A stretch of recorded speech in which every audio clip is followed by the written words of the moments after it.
A gente falou no começo aqui sobre Marvel, né? E essa semana tivemos mais uma obra da Marvel lançada pra gente. Foi o especial do Justiceiro de 1 hora, né? Que a gente teve depois de Demolidor Renascido. E, cara, ele basicamente é uma reafirmação do personagem. Pra quem não viu ele no. Eu vejo que o papel desse produto, né, da Marvel Television é isso. É mais uma reafirmação do personagem pra quem não viu ele na Netflix. Ultra resumidamente seria isso. Por que eu digo isso? Porque ele parece um compilado de coisas que a gente viu na Netflix assim, de uma outra leitura, uma outra ótica, mas com a mesma dor, com as mesmas reflexões. E ele, porque assim, ó, ele começa vendo fantasma do passado militar na mente dele, entendeu? Ao passo que leva esses fantasmas adiante, ele leva o seu corpo ao limite adiante também, entende? Então ele o tal do aquele grito do Homeland, do Justiceiro, sabe? Daquela dor, uma dor que vem da alma, o John Berntal sabe muito bem fazer isso e ele faz muito bem isso, entende? Esse urrar de angústia, assim, você sente uma dor que vem de dentro quando ele solta isso. E isso ele consegue fazer muito bem. Ele estabelece esse panorama muito bem pra gente de que a gente está lidando com uma pessoa que está em completo e total conflito, né? E assim, as ruas seguem totalmente em conflito também, violentas, caóticas ali no bairro que ele tá. É como se fosse a mente dele falando através do ambiente à sua volta, entende? E outra coisa também persegue ele nesse universo é o fantasma da morte da família dele, entendeu? Ele visita a lápide, ele conversa com a lápide, ele chora na lápide, cara, ele tenta, né, buscar algum tipo de semente de reconexão a todo custo ali, entende? E isso machuca ele bastante. E aí, é, esse cenário, né, envolto da cidade sitiada ali, do bairro sitiado, na verdade, ele nos apresenta, né, a família Gnut, que comandava o bairro, mas aí o bairro começou a ficar bagunçado. E eu inicialmente achei que era de modo suposto, mas o desenrolar do episódio confirmou, né? A família Gnut, ela comandava a polícia, comandava a milícia, né? Comandava o contrabando, bem o clichê de Poderoso Chefão, entendeu? Era uma família que estava ali em todas as esferas da sociedade, da, do bairro ali, entendeu? E aí, isso supostamente foi visto pelo Frank, que foi matando um a um, né? Primeiro matou o policial, não, primeiro matou o chefão, depois matou o filho policial, depois matou o outro filho que era o prodígio, né? E toda essa família era tudo muito envolta por amor, e isso tudo é muito bem retratado, por quê? Porque a matriarca dessa família ficou bem lesada, lesada no sentido de machucada, né? Nesses ataques, né, do Frank. É... E como vingança, né? Só sobrou ela colocou todos os assassinos do bairro atrás do Frank como vingança. E ela fala isso pro Frank. No momento que ele tá tão delirante, mas tão delirante, mas tão delirante, que ele tá vendo a Karen Page e tá dando uns pega na Karen Page. E ele pergunta, pô, se a Karen Page é real. Só que a Karen Page, como a gente acabou de ver no Demolidor, ainda tá com o Matt lá. Tipo, o Matt na cadeia e ela fazendo visita íntima com o cara. Então, tipo, não é a menor chance da Karen estar ali. Mas ela entra num momento incisivo porque toda vez que ela aparece junto com ele, ela demonstra, né, por viver tanto tempo com uma pessoa perturbada como Matt Murdock, que ela consegue entender outra pessoa perturbada na sua cerne, como é o Frank Castle, né? Então, assim, é, ele até tenta seguir em frente, né? Tem uma vizinha ali do mercadinho ali, que ele sempre vê uma criancinha lá, uma família e tudo mais, trabalhando no mercadinho, sempre vai lá, compra um café meio bizarro, mas o bairro tá todo maluco, entende? Parece assim, não estou usando tom pejorativo, estou usando tom de exemplo, né? A Cracolândia, né? Um negócio muito doido, assim, que tá o bairro lá, e ele é caótico por natureza, né? E ele fica com dó dessa família, apesar de ele falar dele se sentir em uma posição de que não pode ajudar ninguém. Mas essa posição, ela vai ficando cada vez mais caótica, porque efetivamente começa a galera a ir atrás dele, né? Que é a galera mandada pela matriarca lá. E aí o que acontece? Acontece o Justiceiro, basicamente. Que é o quê? Muita cena de ação ferrada, muito sangue. E aí um ponto que até certo ponto surpreende, né? Porque é uma cena gigantesca de perseguição e vai evoluindo gradualmente, né? A exposição da violência. A gente tá falando de Disney Plus. O selo do começo do episódio não é da Hulu, é do Disney Plus. Marvel Television. Então a violência ela não entra logo de cara. Parecia que era a Marvel, assim, tipo, tem a água nela colocando o pezinho. Ui, violento, ui, ui. E foi afundando o pezinho na água fria, entendeu? Até mergulhar de vez na violência explícita, que eu falo que é a violência de espirrar sangue, de quebrar pescoço, de arregaçar a galera, tal assim. Então, tinha muita coisa no Demolidor, mas no Justiceiro eles pegam mais pesado. Só que aqui fica um pequeno porém, assim. Tipo, as cenas de ação tão legais, pô, tão legais, tão bacanas, assim, tão nível MCU, sabe?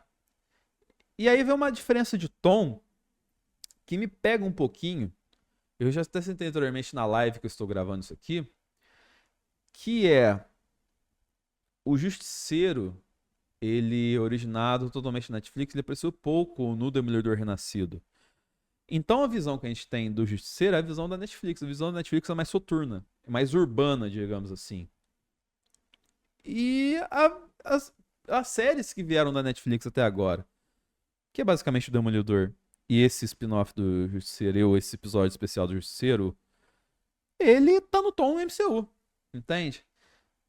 E por mais que ele seja legal, cara, assim, a composição da série, ela é muito MCU ainda, entende? A fotografia, ela tem muito cara de Marvel Studios. E isso dá uma destoada, sabe? Isso te... Pô, é legal que a qualquer momento você pode pensar que vai... Pô, então o Frank Castle tá andando na rua, o Homem-Aranha vai passar por trás dele assim com uma teia, sabe? É totalmente possível do jeito que a série é filmada. Só que não conversa em vários momentos, sabe? Com esse tipo de abordagem pro Frank Castle que a gente vê ali. Eu acho que destoa um pouco, sabe? Não passa um peso. Parece um pouco forçado, porque a gente tá acostumado a ver isso, tipo, mal e porcamente comparando, mas pra você entender legal, é como se fosse um desenho de criança que de repente começa uma matação. Só que, tipo assim, ele é um desenho de criança, mas que não tem o rated R, tá ligado? Ele não tem uma contra, uma censura ali pro maior de 18. Ele é um desenho de criança e tipo assim, ele vai escalonando pra virar um desenho de adulto, sabe? Eu acho que talvez essa seja a comparação mais incisiva que eu faço.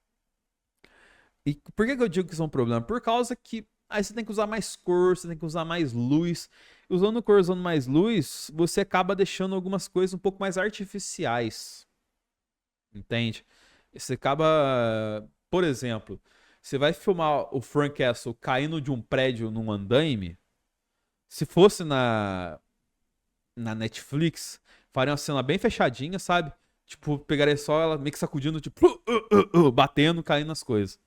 A Marvel não, a Marvel ela faz uma cena no aberto, o cara, tipo, pulando da marquise do prédio e caindo lá embaixo no andaime, assim, tipo, o John Bernthal como se tivesse feito isso. E aí você perde muito da autenticidade porque é CG.